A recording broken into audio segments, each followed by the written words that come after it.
The 15th BRICS Summit is underway in Sandton, Johannesburg. In fact, today is day 2. But what's in it for the youth? Young people are eagerly following this year's summit, hoping discussions will change their situations in their home nations. Lerato Mpholo from Opinion and Public BCW joining us now live from Abidjan in Cote d'Ivoire, West Africa, just to get a sense of what her thoughts are about this BRICS Summit. From a young person's perspective, Lerato, good afternoon. Welcome to today. Are you excited about BRICS?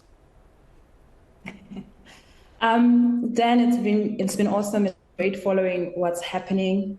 The mood is indeed one that we've never seen before. I mean, the youth is following this like we've never seen before. So yes, definitely. Yeah. What about it? What about it particularly? I mean, excites you as a young person today?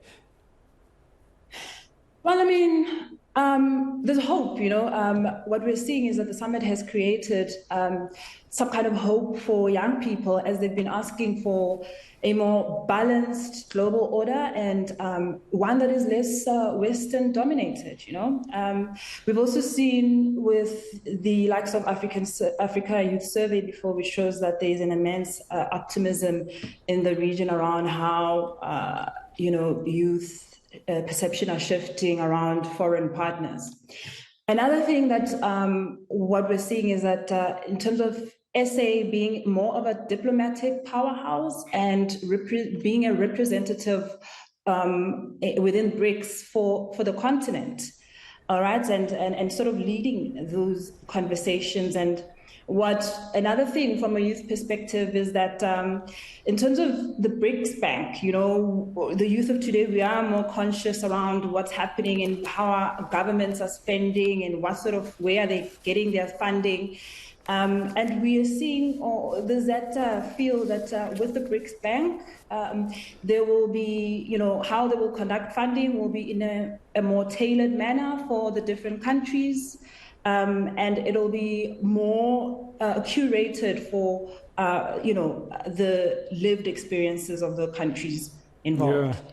I see the president of BRICS Bank is a former president of Brazil. I'm hoping you're going to hear the next. I want to play a bite. I hope you're going to be able to hear it as well, Lerato. The president of the South African National Youth Development Agency addressed the summit earlier today before the presidents did in Sandton, and of course expressing excitement as well, and the formation apparently which is just on the doorsteps of a BRICS Youth Council. Let's take a listen. We believe that BRICS countries in general and young people in particular should use their collective strengths to prioritize the development paradigm, using it as a guiding principle for our work as we continue intra-BRICS cooperation across areas such as trade, education, skills development and training, economic participation and transformation, health and well-being, and social cohesion. Your Excellencies, young people in their collective believe that youth are the present and the future, and our interactions as BRICS member states cannot and should not be limited to an annual summit. Which is why at our 9th Youth Summit, we presented the draft framework for the establishment of a BRICS Youth Council, which will become the coordinating body for youth development between BRICS member countries, and will join formations such as the BRICS Business Council, BRICS Women's Alliance, and the Youth Development Bank. More importantly, the Youth Council will be a historic achievement for young people across our BRICS member states. Since the summit, leaders of youth agencies have met on 3 occasions to consider the draft declaration and framework of the BRICS Youth Council, and we are pleased to inform this summit that we have reached consensus on the establishment of a Youth Council.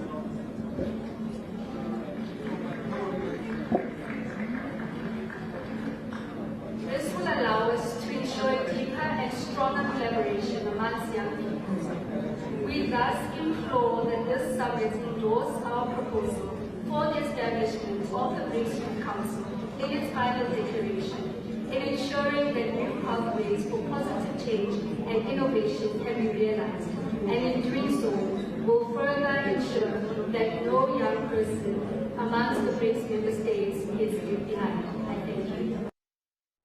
Asanda Luakade. She's a chairperson of the National Youth Development Agency South Africa, getting a seat right there in the front there with the heads of state today. Very clear message that don't leave young people out, and you want to be in the room in whatever forum of BRICS going forward, because after all, besides the present, the future is yours.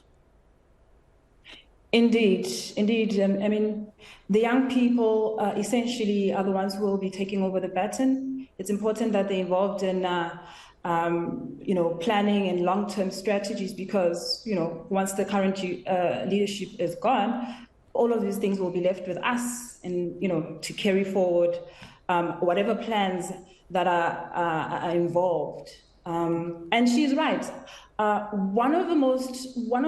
we see, or we think, one of the outcomes that will be very important coming out of the BRICS conference is definitely the investment in education. We need to see some tangible things, some tangible changes in terms of that, because then this is the type of, the young people are able to, they themselves, carry forward these long-term plans, a plan for a future that is unseen to them. Another thought is a more nuanced narrative on climate change.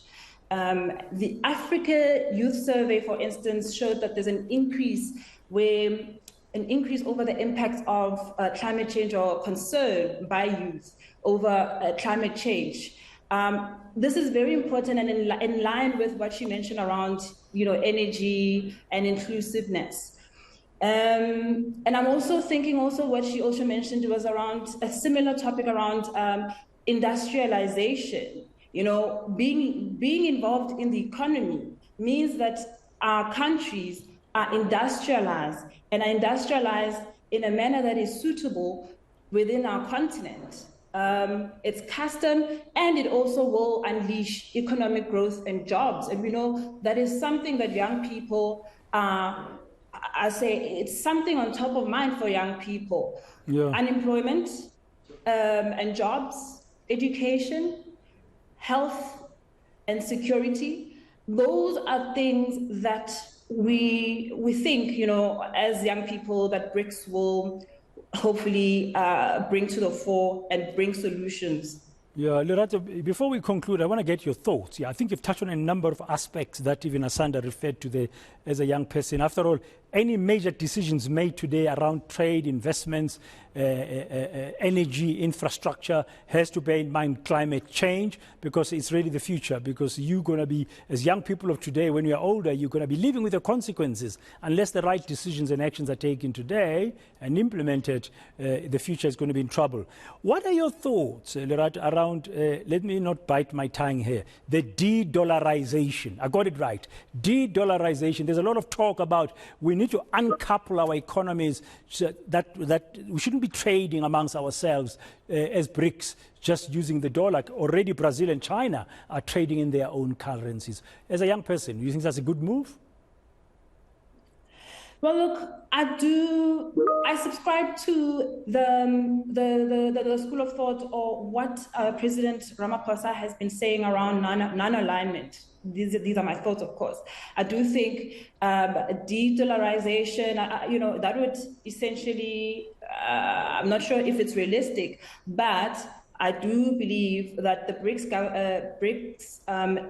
Bank is introducing currency trading in local currencies. Trading in local currencies. So, which is also a good thing. I think it's important to be able to trade however we want, whenever we want, as long as whatever trade or whatever deals we sign, whatever we negotiate, it's suitable for us as African youth. Yeah. It suits our narrative, what we want to achieve. And it's important that the leadership, the continent's leadership is on board with this, because we look to them, we trust them with our future. And at the moment, there's a bit of a gap between government and young people.